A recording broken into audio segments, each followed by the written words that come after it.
and why he would not have gotten it. I sent it to the exact same address that I've sent previously, giving him my opinion on how we can move forward. But obviously, the Supreme Court has said that if the client wants to move in a direction that may be different from the defense counsel, he's entitled to do that. But I want to be open and honest with the court and saying that I have spent considerable time getting experts prepared and ready, and if he doesn't want me to explore that, that's fine.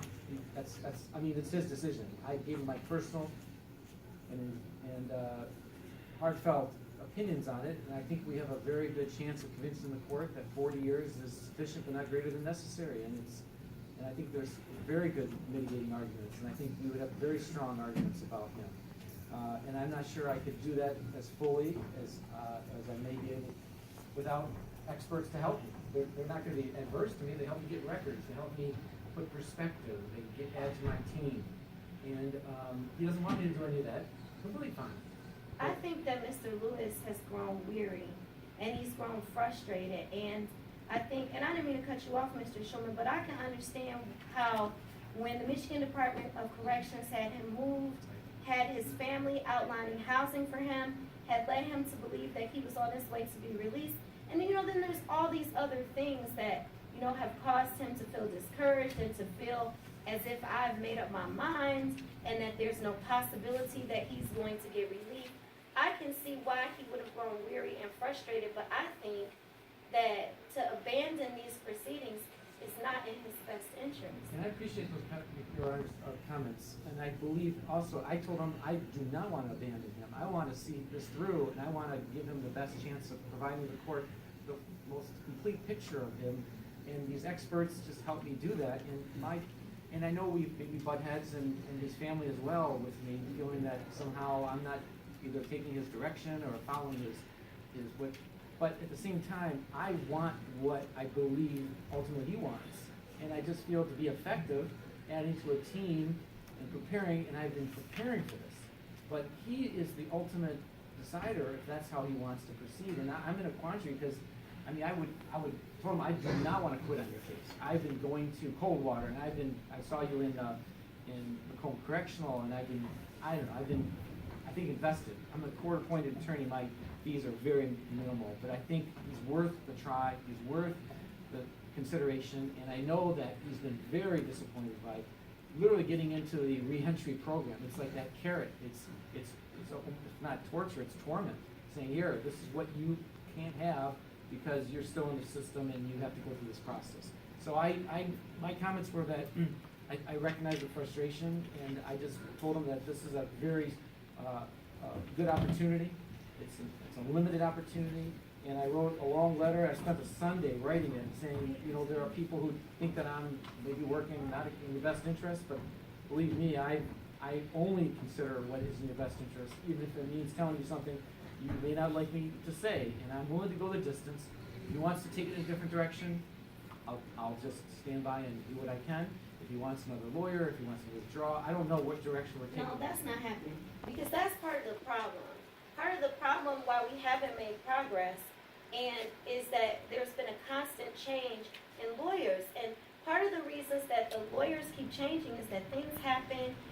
I don't know what happens between him and his attorneys because it's confidential. It's not really any of my business, but it becomes my business because part of the reason we haven't been able to, part of it is the file was missing. We all know that. But the biggest part of it has been the never-ending cycle of lawyers coming in, coming out, coming in, coming out, and we never get to make any progress. So that's the biggest part of the problem. And at some point, Mr. Schulman, I know that it's, you're representing a client and he has an interest, but you're still the lawyer.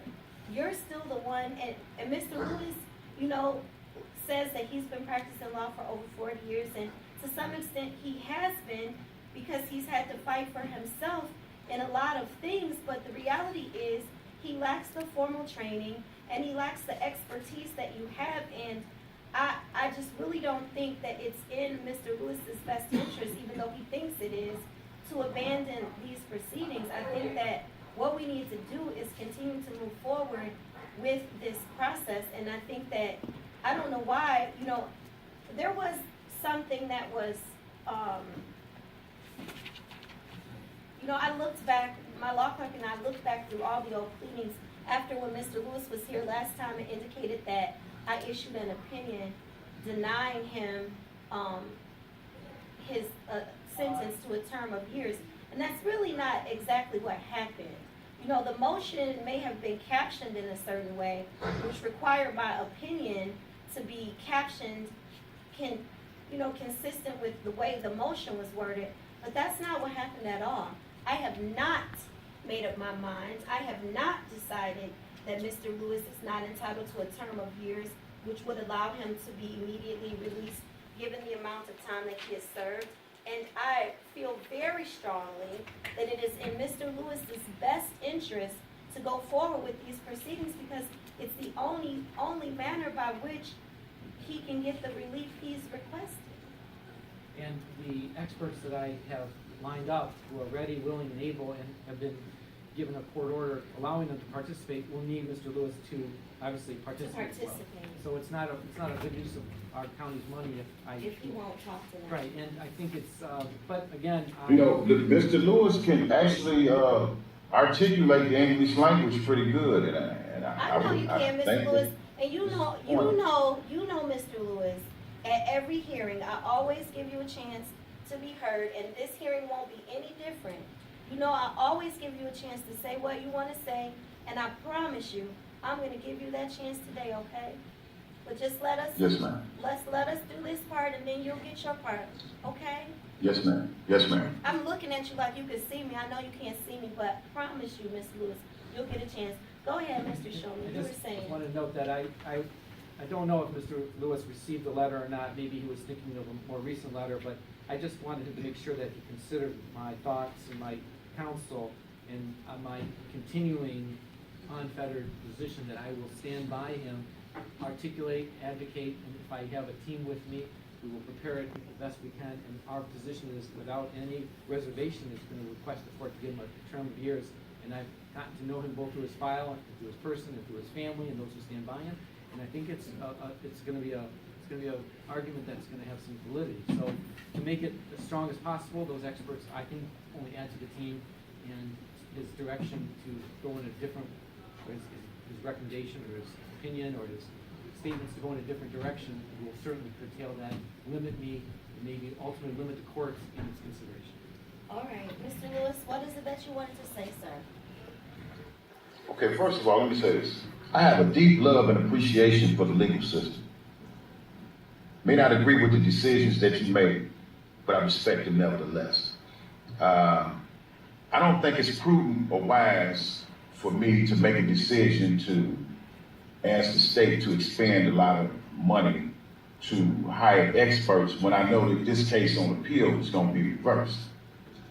To me, that doesn't make sense because we have a limited amount of resources, and a lot of these young kids is here that's committed some heinous crimes, who really grew up in bad households, who, had crackhead mothers and all that stuff. They need those resources.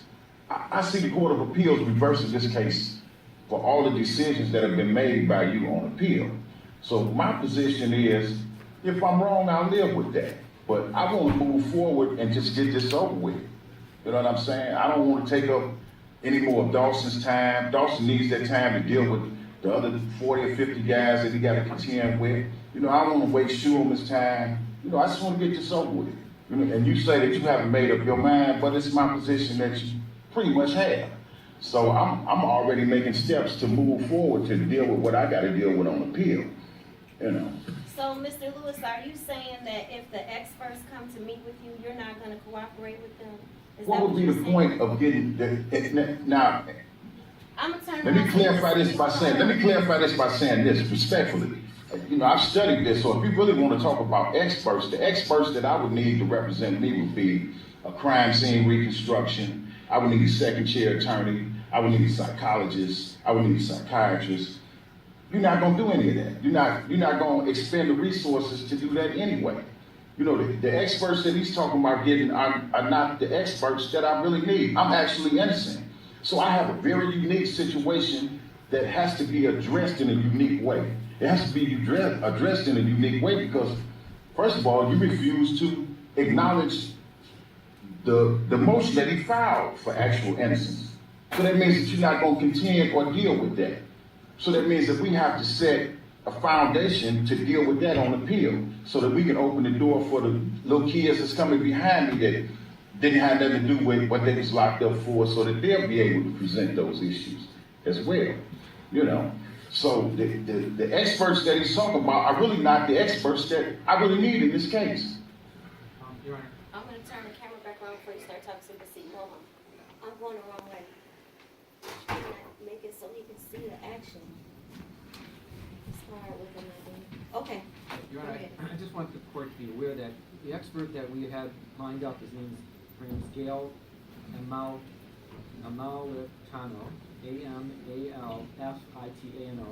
and she would make recommendations about other potential. Respectfully, Mr. Dawson, it is extremely difficult to hear you. Okay. Oh, that's Mr. Shulman. Yeah, I mean, sure, I'm sorry, my I'll apologies. speak up. It is extremely difficult to hear you. The Come mitig- closer. Okay. Maybe if you come up here, Okay. he'll hear you better. I don't know. Okay, the mitigation and records Yes, specialist. yes, one-on-one. Can you hear him better now, Mr. Lewis, or no? Yes, ma'am, yes, ma'am. So Okay. the mitigation and records specialist could recommend other experts, but it's the way you start, and this woman and others like her have dealt with death penalty cases. There's a whole death penalty phase in the federal system. You get a verdict, and then you have a death penalty phase of it. And she gets these experts for both the issue of innocence and also everything he's talking about. But you start with a recommendation from an expert who goes through it and says, here's my resources. I got this expert. I got this forensic. I have this. He has to start with our mitigation. And she also does the mitigation part too. She talks about his history, and she helps prepare that with us by spending time with him and going over the files. And, you know, also I want to note that what he may have is that his issues about the file will only be strengthened by having this hearing. Because I can say, Judge, you don't have this record, but we don't have that type of expansive record. And if the appellate courts are going to look at it and say, you know, Shulman was trying to argue about the forensic reports, but they're gone. We're not going to have that if he waives it. Then we're going to have a hearing without that, and it's limited to the record. And he should be aware of that as he's having studied the law, that we are limited to the record. So I'm saying this both as his advocate and someone who I'm trying to help him and I'm looking out for him, but also recognize the limitations on a record that's going to be devoid of those kind of comments and our mitigation. Hey, let me say this, Mr. Shulman. Hey, man, I have a tremendous amount of respect for you. I tried to hire you 20 years ago, you know, when my family had a few dollars. But your hands are tied in a number of different ways. You know what I'm saying? It makes it impossible for you to effectively represent me because you don't really even know what happened. You don't know what Dawson plans to present at the mitigation hearing. You don't know what is going to persuade Judge Lillard to make whatever decisions she plans on making. That makes it impossible for you to effectively represent me. Well, was I going to suggest You know. Here's my problem. Here's my problem. You know, it sounds to me like there's a conversation that you and Mr. Lewis need to have that doesn't need to be on the record in this manner. I think that Mr. Lewis is justified in all of his frustration and all of his feelings that, you know, have caused him to lose faith in what happens in the Third Circuit Court. Like, I get it. I mean, I don't really get it because it didn't happen to me. But he sits in prison having served all this time believing that he was wrongfully convicted. You know, his file goes missing. I mean, so many things have legitimately happened to this man that causes him to have lost faith in this process. But I just feel so very strongly that to abandon this course is not what's in his best interest. And before, you know, ultimately, you know, you have to decide how you want to proceed on your client's behalf. But I don't think that it's a good idea for you and Mr. Lewis to have what is this heart-to-heart conversation on the record in court like this. And I don't know what I need to do to be able to facilitate an opportunity for you. I know at one point we were able to have you all, you know, go video conference in a different courtroom, which we haven't been able to do as of recently. But what I really think we need to do is just, you know, it's been so long, it's very frustrating for no one more frustrating than Mr. Lewis and his family. Because this is their life, this is their family. And also, you know, well anyway, I just think that you probably, I know you said you sent him a letter, but I think you need to sit down and have a face-to-face conversation with Mr. Lewis. And after you all have that conversation, whatever you decide is what you decide to do. How you decide to proceed is how you decide to proceed. But I really don't think it's in, you know, anyone's best interest for you and Mr. Lewis to have this conversation, you know, right now. And Mr. Lewis, if you've made your mind up and your mind is made up, it's made up. But what I want you all to do is at least take one more opportunity to try to have a conversation with your client in private where you can talk, and then we come back on the record and decide what you're gonna do. Okay, well, let me ask you this, Miss Lillard, Judge Lillard, Yes, please, Mr. Lewis? if I may. Yes, you may. Exactly what is it that Kim Worthy must present in order for you to sentence me to life without parole? I can't answer that. Because I think a mitigation hearing has to be based on mitigating whatever they present that says I'm different from the other 80 guys that they sentenced to a term of years. You know, and a lot of those guys, we did time together. We got the same institutional record, basically the same crime. So, you know, what makes my situation different from theirs? Your Honor, what I was gonna And say- then what do you need to find? What is it that you need to hear to, I don't know, to change your mind? Because this is unlike, let's say I was charged with burglary. You know, for burglary, you gotta prove the elements of burglary, and, you know, the judge has to be convinced, or the jury has to be convinced beyond a reasonable doubt. This is new territory for us. We don't have a clue Right. But as to. but see, that's the big problem, Mr. Lewis. You have decided that I have made up my mind that you are not worthy of a term of years sentence. And what I keep trying to tell you is that that is not true. That's not But then, true. can you understand why I feel like that? Yes, I understand. I fully understand why you have no faith in this court. Not just me, but the previous judges before me. I get it. Your Honor, what I was gonna suggest. So what do you propose in saying that? What do you propose? I propose that you let Mr. Schulman put his best foot forward so that you can have this hearing and a record can be made on your behalf. That's what I propose. That's what I'm asking you to do. But you and Mr. Schulman need to talk about it and figure out what you want to do. I can't, you know, that's what I think is in your best interest. And Your Honor, to facilitate, maybe address this question I was gonna propose, assuming that I could continue to present his position in the manner which I had anticipated, that the government submit a sentencing memorandum first, and then we file a sort of a reply. That'll give him some insight into what their position is as to all these, why do they seek to be, and why are they Oh, he seeking? can't hear you, gotta come back up here, remember? He can't hear me, go back there.